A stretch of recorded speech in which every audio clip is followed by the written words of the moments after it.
एक बात जब ये बातें आप सोच सकते हैं कि जब ये पोस्टर गया सोशल मीडिया में तो वहाँ पर एक बहस ये भी शुरू हो गई और अच्छा लगा कि भाई कि अभी तो कोरोना गया कहाँ उत्तर कोरोना शुरू हो गया। तो देखिए ये जो पोस्ट कोविड का मतलब इससे नहीं है कि कोरोना का जब तक एक भी व्यक्ति इस संसार में रहेगा तब तक हम कोरोना को की उपस्थिति मानते रहेंगे, फिर तो वो 10 साल तक रहेगा। क्योंकि महामारियों के इतिहास पर काम करते हुए हमने यही जाना है तो कोई भी महामारी साल 2 साल में नहीं गई है, एक दशक तक उसकी उपस्थिति बनी रहती किसी न किसी रूप में, लेकिन उसके लिए कोई भी समय इंतजार नहीं करता। हाँ, उसकी विकरालता से हम लोग बहुत हद तक मुक्त हो चुके हैं, लेकिन उसकी उपस्थिति से मुक्त होने में अभी लंबा समय लगेगा। हम उन आंकड़ों की बातें नहीं करेंगे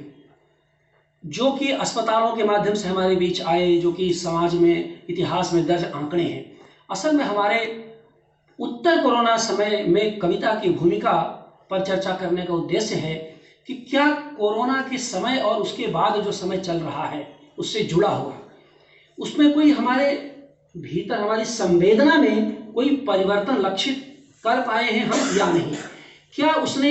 हिंदी कविता की संवेदना को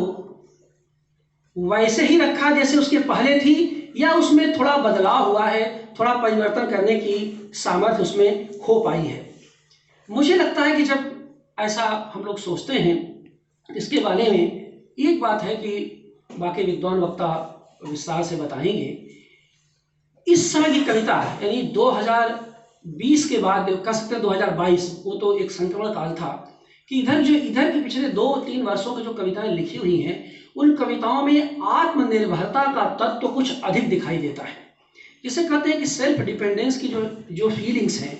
आत्मनिर्भरता की बात, आत्मनिर्भरता से जुड़ी हुई आत्म सजगता की बातें, यानी हिंदी कविता इधर अपने ऊपर ज्यादा निर्भर हुई है, ज्यादा आत्म सजग हुई है। और यह इसलिए मुझे लगता है कि एक सजग नागरिकता के दौर में नागरिक सजगता को लेकर के हिंदी कविता अधिक जिम्मेदार हुई है। और जब मैं सजग नागरिकता की बात करता हूं तो आप देखेंगे कि एक इस समय की जो सिविल सोसाइटी के नागरिक हैं वो अपने अधिकारों को लेकर, अपनी उपस्थिति को लेकर के कुछ ज्यादा चौकन्ने हैं, ज्यादा सजग हैं। उसके भीतर जो समाज उनको मिल रहा है उसी रूप में मैंने कहा कि एक नागरिक सजगता, यानी कविता अपनी नागरिकता को लेकर के ज्यादा आत्मनिर्भर हुई है, ज्यादा जिम्मेदार हुई है। इसके पीछे तर्क बहुत है,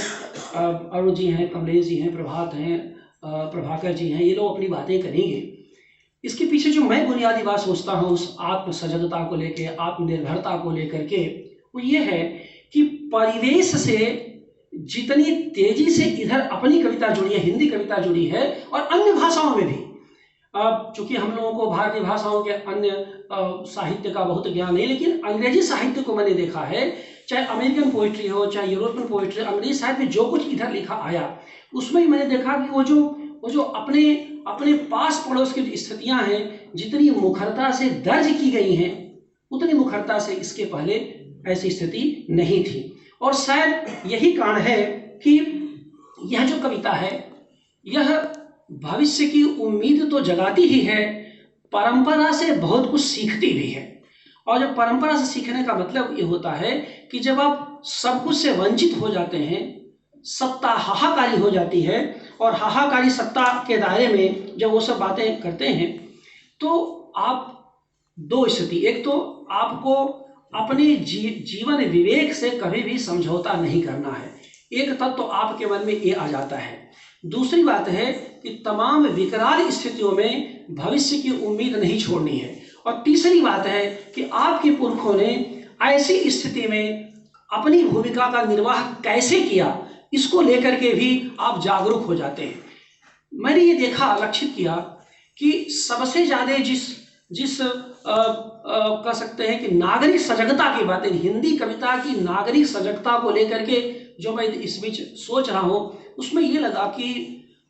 हिंदी कविता ने अपनी परंपरा की जड़ों से बहुत कुछ सीखने की कोशिश की है। और चाहे भक्ति काल की पोइट्री हो या पूर्व पूर्व पूर्व पूर्व भक्ति काल की कविता हो या आधुनिक काल की कविता, इन सब में हमने ये देखा, हिंदी कवियों ने ये देखा कि आखिरकार ऐसी स्थिति में कविता की भूमिका कितनी निर्णायक रही है। यानी कविता केवल अपने शिल्प और संवेदना में ही नहीं बदल रही थी, बल्कि अपनी निर्णयात्मकता में भी कविता ने अपनी उपस्थिति को दर्ज किया है। और इसी नाते हम लोग बार बार कहते हैं कि यह जो कविता है मृत्यु के खिलाफ जीवन की कविता रही है, और यह इसकी कम बड़ी उपलब्धि नहीं है कि मृत्यु के खिलाफ ये जीवन के जय घोष की कविता है। और इसी से जुड़ी हुई एक बात और है, वो ये है कि आत्मनिर्भरता के साथ साथ कविता ने अपनी स्वाधीनता को नए सिरे से न केवल परिष्कृत किया है, बल्कि उसे खोजा भी है, उसका पुनराविष्कार भी किया है। यानी ये जो स्वाधीनता का बोध था, वो ज्यादा कविता को लगता है, हिंदी कविता को ये लगता है कि तमाम विपरीत और प्रतिकूल परिस्थितियों में भी बहुत कुछ ऐसा कहा जा सकता है, बुना जा सकता है जो जीवन को बचा सके, जो जीवन के पक्ष में अपनी आवाज को बुलंद कर सके। और यह तब होता है जब कविता या जो साहित्य होता है वह सामाजिक अंतरावलंबन की प्रक्रिया से जुड़ता है। सोशल इंटरडिपेंडेंस, जो कहते हैं सामाजिक अंतरावलंबन, यानी हम आसपास के एक दूसरे को कनेक्ट करने की कोशिश करते हैं। अब आप समझिए कि ये जो कनेक्टिविटी है, ये जो सामाजिकता की संस्कृति है, सामाजिकता की सांस्कृतिक काव्यबोध है, यह हमको परायपन के बोझ से मुक्त करता है। ये जो अजनबीपन का हमारे अंदर बोध आता है, एक हम स्ट्रेंजर की तरह, कि कविता अलग चली जा रही है और नागरिक समाज अलग चला जा रहा है, उस जीवन से कविता का सीधा कोई जुड़ाव बन नहीं पा रहा है।